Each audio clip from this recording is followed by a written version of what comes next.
What's up, guys? Welcome back to the Mic Check Podcast. This is T Word, the People's Champ. Here, my co-host Q. Today, we're going to talk about this weekend's upcoming fight, March 25th, Las Vegas. MGM Grand is going down. Caleb Plant and David Benavidez at 168 pounds. Q, man, I think this is going to be a good fight. Whether you want to buy the pay-per-view or not, we can talk about that another time. But for boxing, as far as competition, a competitive engagement, I think this is up there. So I'm gonna throw it to you first, man, and just kind of give me your thoughts. We've cooked on this a little bit, but talk to the people. Yeah, man. I mean, this is a fight that's one of the few fights for me that I have gone back and forth on who I thought would win. Typically, I'm able to look at a fight, judge it for what it is, make a decision, and I feel comfortable in that decision based on what I know about the game, what I know about both fighters, and it's usually pretty straightforward for me. This is one of those fights that actually, over time, as I've looked more at it, my mindset about who I think will win has actually changed quite a bit. And we were just talking about it off air, but both fighters are having their official press workouts today, and then the final press conference is supposed to be today as well, I believe, before the weigh-ins tomorrow. And David Benavidez looks in the best shape of his career, which kind of leads towards what I was kind of thinking as I started to change my mind. I mean, this is a fight that's going to be a nip and tuck battle, I think. And I do agree with you. Regardless of the pricing of the pay-per-view, regardless of the fact that it is a pay-per-view, regardless of the fact that the fight was supposed to could have happened as a unification 2 years ago, when initially it was kind of thought of as a great fight for PBC to put on. It's still a great fight now. No one is going to deny that, and neither will I. But it has been a difficult decision for me to think about who I thought would win. Was it easy for you to decide on who you thought might win in this matchup? No, I just decided this week. I just decided this week. Then, right? It's a close matchup where you can see advantages for both guys, right? It's 50-50. It's 50-50. I've watched multiple film studies. I've done my own film study.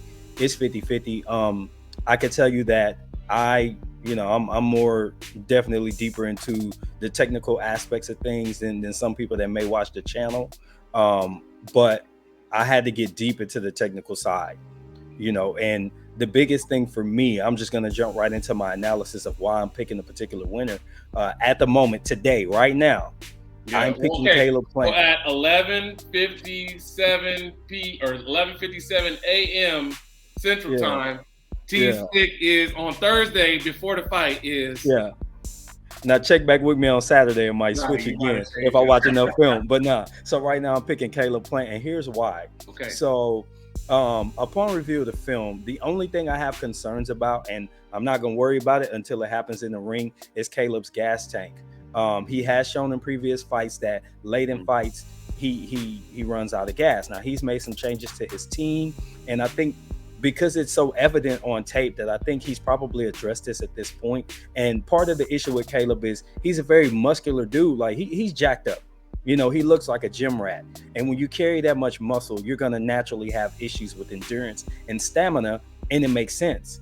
Now, you can combat that by coming in a little more lean and have a little bit more stringy muscle, I guess you could say, but it's going to allow you to have that oxygen moving through the body, which is going to give you stamina late in fights. The other way you can address it is to be very economic with your punches, and I think he's sharp enough of a fighter to do that. He could be effective offensively, but still reserve some energy for the mid rounds, round 6, 7, 8, 9. And then the championship rounds, it's dig deep, bite down on your mouthpiece, and it doesn't matter if you're tired. You got to get there and let them damn hands go. So with that in mind, I think that the fundamental flaws in David's game, which is him being a little bit flat-footed, and honestly, you could just move left or right just a little and pivot, and you could give him a lot of problems. The biggest concern for most opponents of David Benavidez is, can you withstand the onslaught of punches? And if you can endure those punches, you could be okay. I don't really question Caleb's chin. I think he's tough enough. He's hardy enough. He can handle the punches. It's just a matter, can you handle it and still have energy to return fire late in the fight? What do you think about it?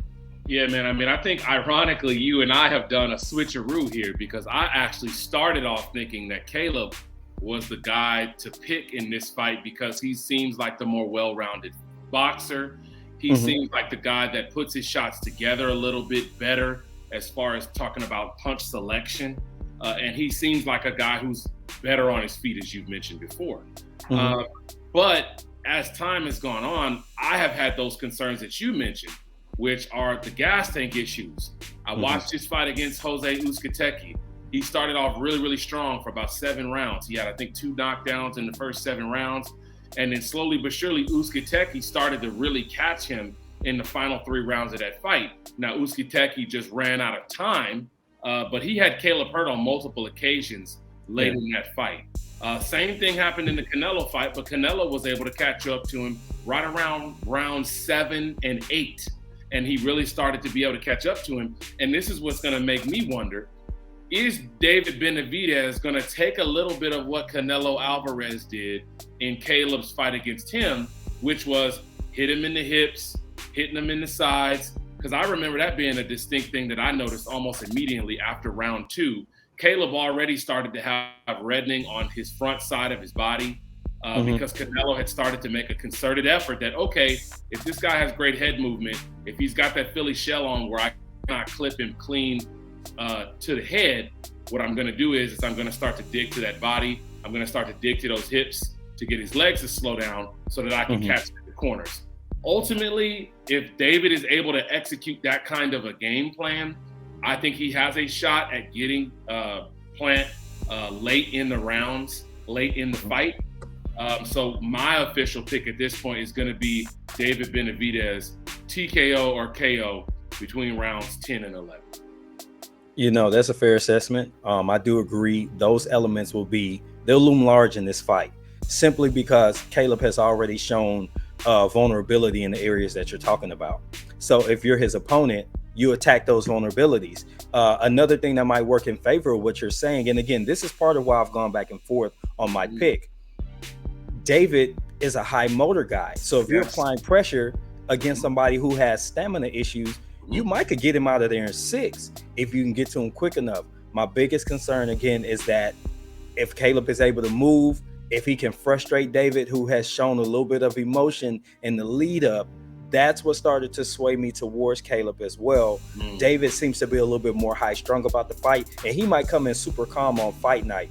But this lead up has shown me that there's an older guy and there's a younger guy, and it showed a lot in the lead up to this fight.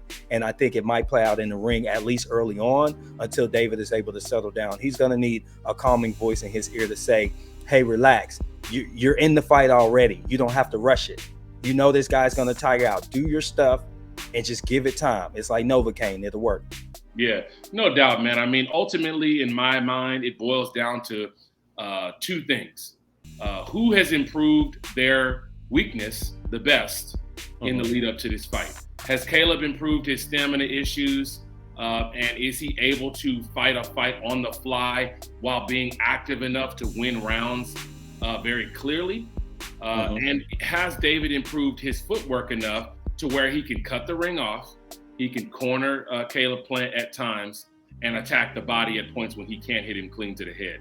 Because that's the one thing I can say, is that David has been a very electrifying puncher, but I don't know that he's been a great body puncher. And that's been probably because he feels like he hasn't had to be. But this is a fight where he's going to have to not necessarily settle, because body shots count too, right? Everybody knows that in boxing, body shots count. They're scoring punches, but they're not the highlight reel punches that everybody's looking forward to seeing, right? Is he going to be able to be patient enough to take the body shots that are there and that are presented to him when Caleb goes into that Philly shell, when he has Caleb up against the ropes, when he's not able to hit him clean, knowing that those points will add up later and pay dividends where he can get him to slow down and get him to open up, where basically what he needs Caleb to open up and be in a position where his legs are too tired to move, so he's got to open up and throw. And if he has to open up and throw while standing right in front of you, advantage David Benavidez. For sure. There's definitely going to be some back and forth here. This is going to be an exciting fight, folks. Hope everybody will tune in so we can all come back here and talk about it. I'm picking Caleb. At the moment, Q is picking David. So we'd love to get your comments down in the comment section. Let us know what you think. Let us know why, who you think is going to win and why. So this has been the Mic Check Podcast. I'm T. That's Q. Until the next time, we're out. Peace.